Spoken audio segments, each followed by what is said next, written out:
In this episode, I'm going to share with you my experience with doing a 3-day water fast for the very first time. Asterisk, disclaimer, please check in with your physician, GP, doctor, whatever you call that person that is legally allowed to prescribe you medication and diagnose your physical health. Please check in with them first before continuing to watch this video. And know that I am sharing my own personal experiences with doing a 3-day water fast. And this is not meant to be, I'm not a doctor. I'm not a GP. I am not an accredited physician. I'm a person that decided to do this thing. So I say this with an exclamation mark and disclaimer at the same time. Disclaimer, I am not a GP. This is not intended to be medical expert advice. This is simply me sharing my experience with you. The intent of this episode is purely educational purposes only. And by educational, I don't think even educational, like entertainment, okay? Entertainment to learn of my not so great experience doing a water fast. So the very first thing that I want to share with you is that absolutely, if you have pre-existing conditions, I acknowledge that this felt extreme, which is why I was gravitated towards it. So if you have pre-existing health conditions and you are not so aware of your own physical health, then absolutely the first thing that I would suggest that you need to do is check in with a GP, someone accredited, someone that's legally allowed to diagnose your physical health, about if there is going to be any complications around you doing this. I have spent thousands and thousands and thousands and gazillions of dollars on my physical health. And so I am very clear about what's going on in my body. I knew that this is a fast that might help with some of those conditions, and is something that is actually suggested for some of those conditions as well. The other thing that I want to say as with this is check what your intent is. I'm very aware and cautious that people have great and not so great relationships with their health and with their body. And there can be a tendency for people to do fasting to try and lose weight. And absolutely, if weight loss is something, and again, this is me sharing my experiences, I am not a physician giving advice. This is purely entertainment purposes. I'm sharing my experiences with you. I am aware that, absolutely there are people that for various health reasons need to or desire to lose weight. And at the same time, there are people that this is not a healthy way for them to actually do that. So for example, if people have eating disorders or have really complicated relationships with their body and then with their health, this may not be from a psychological perspective, a very healthy thing to do. And I say healthy with around quotation marks. And I say that having worked in the past with a lot of people that have had eating disorders, that have had, I think the term is body dysmorphia. And, I myself have gone on ebbs and curves around my own relationship with my own body. There are days where I look at my body and I'm looking at my body. And there are days where I'm looking at my body, I'm like, I love all these curves around here. And so that's something that I want to say very upfront is, number one, check in with the GP first. And number two, check in with yourself and or a psychologist about if this is going to be something that is going to be a value add from a psychological perspective. So we've got the physical perspective, check in with a GP, and then we've got the psychological perspective, check in with a psychologist around, is this going to be, from a physical perspective and a psychological perspective, is this going to be a value add for your life? Now, this is something that, one of the reasons why I didn't share this with friends, because I knew automatically they would go to, oh, she's trying to lose weight by not eating for 3 days. And that was absolutely not the reason. The reason, and I say that as someone that has worked with psychologists and coaches every single year for almost 20 years, have a really deep sense of awareness about myself. For me, the thing that gravitated me towards this was absolutely not about the physicality of it, the fact that this could really support my immune system. I have some autoimmune conditions, and I also have gut conditions as well. I have a very sensitive gut. And so diverticulosis, I don't know what it's called, starts with D. So I have situations going on there, and something that I've struggled with for years, my gut and my autoimmune diseases, chronic illnesses. And I've tried so many things. And so I knew through my research that fasting would be helpful. I knew through working with nutritionists, naturopaths, functional medicine, GPs, doctors, gastroenterologists, that fasting is an effective tool for those physical conditions. And I also know from a psychological perspective, as someone that desires to grow and someone that desires to build resiliency, and not just resiliency, but anti-fragility, I knew that this would be a interesting tool for me, or interesting process for me to help me build that. Because one of the things that I really struggle with is my mindset, and I'm very much aware of that. That said, the level of anti-fragility and resiliency that I have in my mind has been created from me going through so many different processes and working with different people. So this was simply another tool in the toolbox, another tool in a toolkit for me to build resiliency and anti-fragility that will help me in all areas of my life. So from a physiological perspective, I absolutely knew what I was going into, having worked with so many people over the years and knowing the evidence and research around fasting and how that could help my chronic illnesses. At the same time, I am a growth individual, and I'm always gravitated to anything that is hard. So when my friend said to me that she had done a 3-day water fast, I'm like, 3-day water fast? She's like, yeah, like the only thing that you do for 3 days, you don't eat food. The only thing that you drink is water. I was like, that sounds really hard and painful. Let's do it. And so I timed it in a week where I knew that I had very little to no client delivery. I timed in a week where I knew that hormonally I would be kind of like in that sort of mid range, and I went for it. So here are some of the things that I learned. So the reason why I did it, and definitely I feel like there is this stigma around fasting, in terms of fasting for health reasons. I'm not talking about fasting for religious reasons, but there can be a stigma around fasting for health reasons from the perspective of weight loss.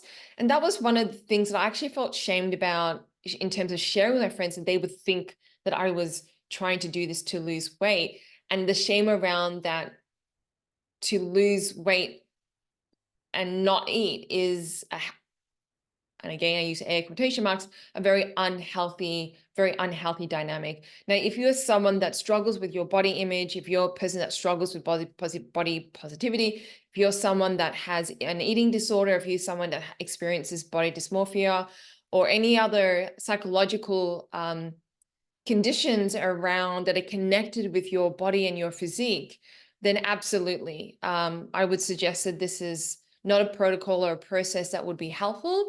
That said, I'm not a psychologist and I'm not a qualified and trained physician. So disclaimer there as well. And I did notice that shame came up in me for those reasons as well. So I didn't share it with friends. And whenever I shared it with friends, well, not a lot of friends, only 2 or 3 friends are like, whoa, that's really extreme, as well. So that's why I did. The main reason why I did it, primarily I did it, is for resiliency. and specifically anti-fragility, to experience hardship and discomfort and be able to breathe through that, training my body, my mind that I can do really hard things.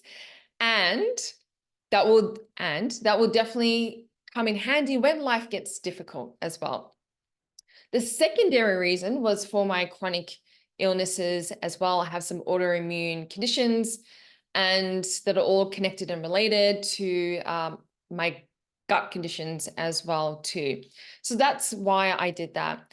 Now, I dived into this with little to no prep, and during the process where I was like literally like suffering so much, and I was doing a lot of research on other people that had gone through a 3-day water fast, and these people were like working out and like doing work and doing yoga and meditation. I was like horizontal on the couch the whole time, sleeping my way through, okay? And so that really showed me the importance of prep. So I just come out from, so I've been traveling a bit the last 3 months. So I travel, I come back for like a week or 2 weeks, and I travel again, come back for 2 weeks and travel again, blah, blah, blah, blah, backwards, forwards. And when I travel, I still haven't got a good grip on this, but when I travel, it's like my diet goes out the door, because I love food. I love food so much. I love eating out. I love when I travel, I want to meet up with people from the different states that I go to, and I share a meal with them and have gorgeous food together. And I love trying new food. I love food so much. And I have a very sensitive gut, and I have autoimmune conditions that require a very specific protocol when it comes to food. And I know that because my gut is like, like literally, and my body is like, does not feel great at all. And my mind, because everything is related, my mind also gets really, really super foggy because my body is not coping with the food. So that said, we love food a lot. So I find it very hard to say no. And when I go interstate, I get so excited by like, oh, I get to eat this, I get to eat that. And when I go to the airport lounge, I'm like, chips. I love eating potato chips, or crisps, as people in other parts in the world call them. And I eat a lot of crisps and a lot of cubes of cheese because I'm gluten-free. And there are not a lot of gluten-free options in those airport lounges in terms of food. So we tend to eat, so we eat crisps and cheese, which my body and my gut is like, no. And we eat it anyway because it tastes so damn good. So one of the things I really realized in the process was the importance of prep. So really priming your body with prebiotics, probiotics, really, so for me, I can speak for myself, my own experience of my own body, and what I know my body needs to really prime it is to really get that nutrient count up and really get that nutrient density in my body, and eat lots of dark leafy greens, healthy fats and oils, lots of avocado, lots of olive oil, lots of prebiotic, lots of great, yogurts in there, and all those stuff with all those things that are good for the gut, and really prime your body with lots and lots of nutrients. The other thing that I needed to do was get electrolytes. So I did this with no electrolytes, and I suffered the whole time. And what I experienced in that journey was, reading other people's experience made me realize, like, because I was suffering so much in a 3-day water fast, I wanted to give up so many times. My brain was so foggy, even when I wasn't. So basically, I started like halfway through the day because I figured I can eat in the morning, I'll have some energy for the rest of the day, and then I'm sleeping for 24 hours. By the time I end my fast on day 3, I've only got half a day. So I felt like that might be a good strategy for me. So the first day I was okay. I worked till I usually work till about 9 p.m. I worked till 8 or 9. I was fine. I was feeling hungry, and I kept drinking water to give myself that sense of fullness. And also in a 3-day water fast, apparently, according to Mindy Pelez, I think is how you pronounce their last name. It's apologize, it's incorrect, but I think their last name is Pelz. And other sources of qualified people, again, not everyone's qualified to give this advice. What they suggested was the only thing that you can drink, so no eating, the only thing that you can drink is water, and you do that for 3 days. If you have to eat something, then they suggested bone broth. If you're vegan, then I would assume that would be vegan broth, veggie broth. And so the first day I was fine. I experienced some hunger pains, but I got through it. The second day I woke up with a really foggy mind. My body was feeling lethargic. I did about 2 hours of work and then I had it. I felt really nauseous. I felt dizzy, and that remained for the rest of the day. So I pretty much slept. I think the second day I had a nap, and I napped for like 3 hours, which is not common for me. If I snooze, it's like an hour, maybe 2 hours if I'm really sleepy, because I do have chronic fatigue as well. But that's normally what my body experiences. I rarely snooze for like 3 hours unless I'm like physically sick. And so my body was so lethargic, and I guess, yay, I do have chronic fatigue and I do have other conditions. My body was not coping. And so I snoozed for 3 hours, and then I realized, hey, I could just sleep my way through this. Because I started feeling a bit of nausea. I was feeling a little bit dizzy when I would like stand up after sitting down for a bit. I also watched a lot of, I was watching Good Trouble, which I love that TV series, love it so much. I was chewing through that. So I watched a lot of episodes, went through the last season, which was season 5, whilst doing this process. Day 3, I felt energetically a bit fine. So this is, again, kind of going to the next 24 hours being from 12 p.m. to 12 p.m. the following day. I felt physically a little bit better. I felt a little bit nauseous. I tried to sit down and do some work, and my brain was so foggy. I could not, I was just staring at the computer screen and just moving things around in my diary like Tetris. So that was the process for me. So I pretty much slept my way through it. My body was not struggling very well. When I visit my GP next, I probably won't see my GP. I'll go see my naturopath, because I do prefer functional medicine doctors and naturopaths over GPs, but that's me. Again, disclaimer here. I'm not a psychiatrist. I'm not an accredited or trained physician or GP or doctor. When I go back to my specialist, I will check in with them about the fasting process and whether they would suggest, and debrief with them about what that process was like for me, and if it would be helpful to do that or to decrease and just stick to a 24-hour fasting process for me. So what I learned in that process is, I didn't go through post-fast. So post-fast, I was very much aware that people can experience stomach aches. So I did a miso soup with a half a stock cube to break my fast. Then I had a couple of hours and I had a couple of blueberries. Then I went out for dinner with my friend, which was very painful. Because we went to this amazing Mexican place, and all I could eat was, well, they had like consomme, which is beef birra. I'm probably pronouncing correctly, birra tacos. So I had a chicken taco, but I had the consomme that you would normally have with a birra taco, because it's beef stock and lots of flavor. So I had that, and I could feel it like in my tummy.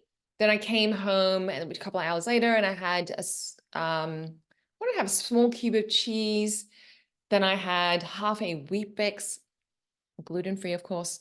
And then the next day I had some yogurt, and then I made pancakes, and I had a proper meal, and my stomach was fine. So I really, really took that advice of eating small amounts and progressing into it. And yeah, and now I like just eating the food, like my mind is not as foggy, but like the difference in my body, like my body was in so much pain. I wasn't able to focus like these other people on YouTube. So I need to go back and double check with my specialists about, I think it's more about the duration of fasting maybe for me. My body was not coping. And I'm also thinking that it's probably about prepping, because I was not eating well. I don't really eat fast food, and I was eating out, and they can use a lot of oils and Even things like gluten-free bread, like it's very stodgy. It's got a lot of tapioca flour and a lot of, you know, like when I go to the airport lounge and have their gluten-free flour bread, because my gluten-free bread does not have any of that shit in it, but they have a lot of fillers, and that really screws up the gut as well.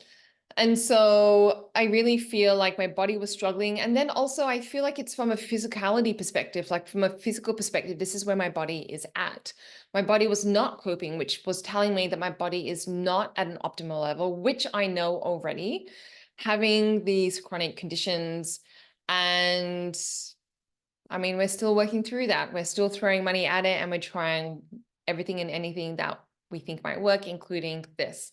So that really highlighted that to me, that whole process. What I learned, the first thing that I learned that immediately came to mind was that this is actually a privilege. The fact that I can choose when I wish to not eat and choose when to eat again is a privilege. There are so many people in the world that, and this is lacking from all those YouTube video vlogs on the 3-day water fast and all those blogs and posts and articles out there about how to fast. This is the information that is missing, which is me putting on my diversity, inclusion, equity, equality, belonging, just social justice and human rights hat on. It is an absolute fucking privilege to be able to choose when to not eat and choose when to eat, because there are so many people in this world, because of war, because of famine, because of corrupt governments, because of corrupt individuals, because of systemic and social injustice and a lack of human rights. There are people, so many people in this world that are hungry, that are dying from hunger, and don't have access to clean drinking water as well. So I was doing a 3-day fast. So I was choosing to not to eat for 3 days. And I had access to clean drinking water for those 3 waters to sustain me. And there are people, so many people in this world, millions of people in this world that do not have that choice in their life right now. And so I absolutely want to acknowledge the privilege in doing a fast like this, and the privilege of having access to clean drinking water, and the privilege to even having access to food, having money in the bank.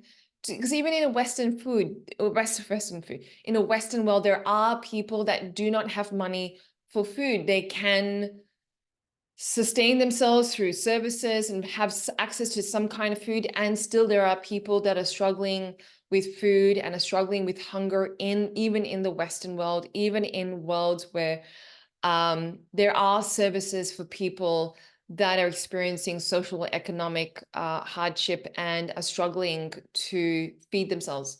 So even in worlds, Western and non-Western, where there are services for people that experience injustice, that are experiencing hardship in life, there are still people that are dying from hunger. There are still people that are going hungry, and families and children and women and people that are going hungry as well.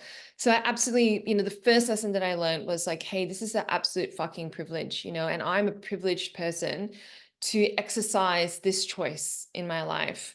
The second thing that I learned was the habit of eating. I found myself and caught myself getting up. Oh, it's lunchtime. Oh, it's dinner time. Oh, I'm going to grab a snack. I'm like, oh, hang on, I'm doing it fast.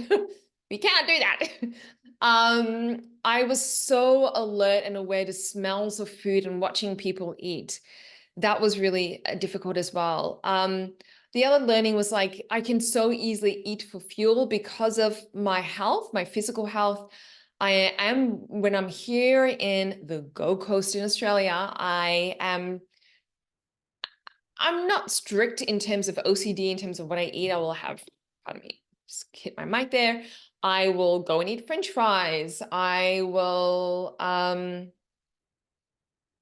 ice cream. I'll have chocolate and things like that. And I'll go through my butter frosting periods where I'll make butter frosting and eat that as a dessert because I crave butter frosting.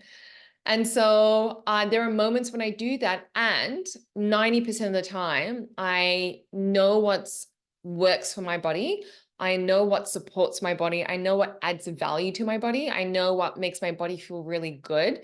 And so I eat a very specific protocol of foods, predominantly whole foods, predominantly plant-based, is what goods for me, with a little bit of protein, a bit of fish, and a bit of chicken in there as well.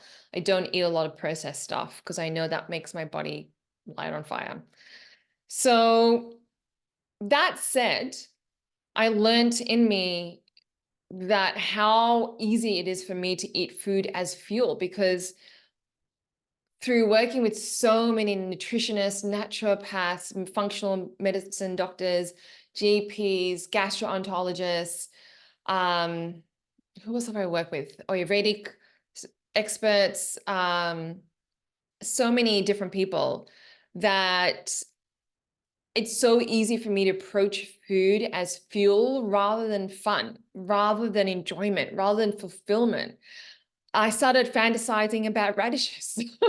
I started fantasizing about crisp lettuce and, um, cooking beautiful food at home. And so the other thing that I learned is, number one, the privilege of choosing when to eat, and that there is a privilege in having access to food, and also having access to good quality, high quality food, right? So even in worlds where there are services that support people, that if you don't have money for food, you can get some sort of access to some kind of food, or payments to purchase food or things like that. There are still people going hungry. And what we know is that there's still a huge disparity in the quality of food that people have access to, which is why we see with a lot of marginalized folk, higher rates of diabetes, higher rates of heart disease, higher rates of obesity, and obesity linking back into heart disease and diabetes and a whole range of health conditions. We're seeing higher rates of that because of lack of quality, a lack of access to quality food. There is a social injustice in terms of the quality of food as well there too. I mean, you see it where you live. I live in an area that is pretty, I would say, fluent. And there are hardly any McDonald's and KFC and fish and chips, and there are more restaurants and cafes here. Whereas if I go back to the suburb where I used to live in Melbourne, there is like McDonald's, Hungry Jack's, KFC, and literally every single fucking corner. Every corner. There is a fish and chips, there is a pizza shop, you are surrounded by fast food. And unfortunately for a lot of families, particularly if you have a large family, buying that fast food is going to be cheaper than buying groceries. And even when I was at the grocery store in Aldi, which is one of the more of the cheaper grocery stores, frozen French fries, so fried potatoes that have already been dunked in oil and fried and then frozen, were cheaper per kilo than raw potatoes. So there is an inequality when it comes to food and access to food as well.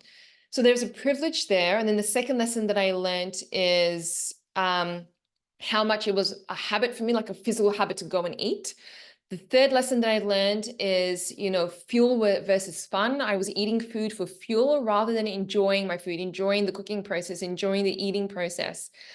And then the fourth lesson that I learned was scarcity rather than knowing your limits. So one of the things that people suggest is that you eat till you're 80% full. I eat till I'm about 150% full.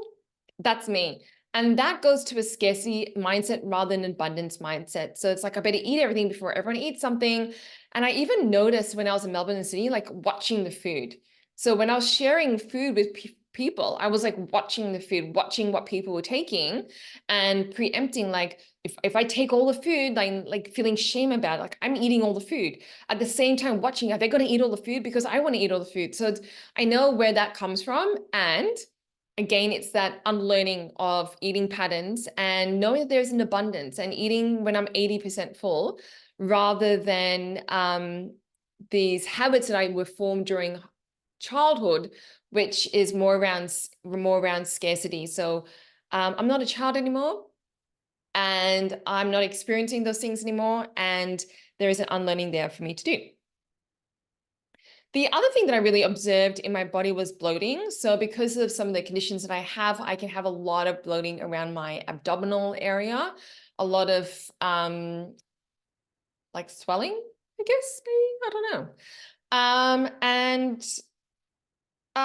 So that has gone down substantially a lot. I am only back on day, when did I break my fast? On Saturday, Sunday, today's Monday. So I've only been eating for the last 2.5 days. Hang on 1 second. Bubbles. It's like, he has this thing where he has to sit in my bathroom and like he digs my rugs up so he gets all nice and cozy. There's plenty of cushy places for his ass, including a dog bed, but he doesn't want the dog bed. He wants my bath rugs, which is Sheridan, by the way, and he is destroying them. Anyway, he's my dog and I love him. But stop scratching them because anyway, we're going off topic. So that was another thing that I've noticed again. So the last thing, would I do it again? Probably not anytime soon. I need to go back to my GP and double check with them to debrief with them what I was experiencing in my body, and to double check and check in as to if this is a value add, if this is supportive of my body and will help me achieve my health goals, being to experience a better quality of life with some of the things that are going on in my body in terms of some of my illnesses. So that's what I need to do first. I would probably do a 24-hour fast rather than a 3-day fast. In terms of a 3-day fast, after I've checked in with my doctor, if my doctor gives me a go ahead, I will probably do it on a yearly basis. Yeah, and the third reason why I did it was because I know it helps with the renewing of cells, blah, blah, blah. Hopefully it helped me live to over 100. So that's why I did the fast. So I hope that shares with you a little bit about my experiences. It was not an enjoyable experience. I suffered a lot. I slept my way through. I could not work. I also did it during, like, I started on a Wednesday, which was not a smart thing to do. I should have done it on a Friday and then done it Saturday and Sunday over the weekend. It took away from work and I have a very long list of things to do. So that took away from my work. So the timing of it was not great and I was not prepped. And definitely next time if I did it, I need to prep for it. I need to get some Celtic salts. I need to get some lemon so I can squeeze a little bit of lemon into my water, and definitely take electrolytes as well to support my body, and anything else that my GP says when I debrief with them too.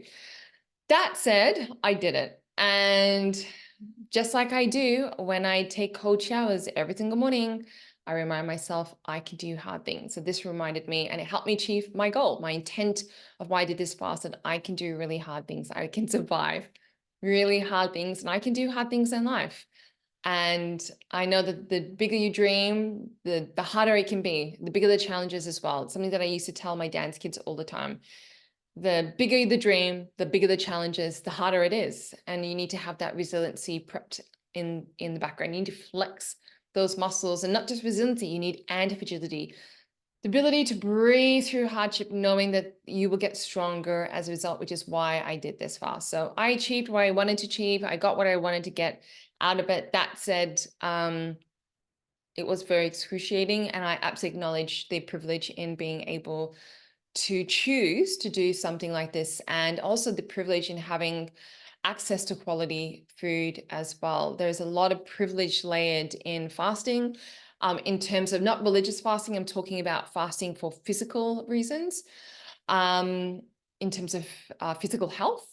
And there is a lot of privilege there as well. That said, if fasting is required for your health conditions, that is being a protocol from a qualified and trained accredited physician or doctor or GP, then absolutely I acknowledge, and that's something that you need to do for you as well.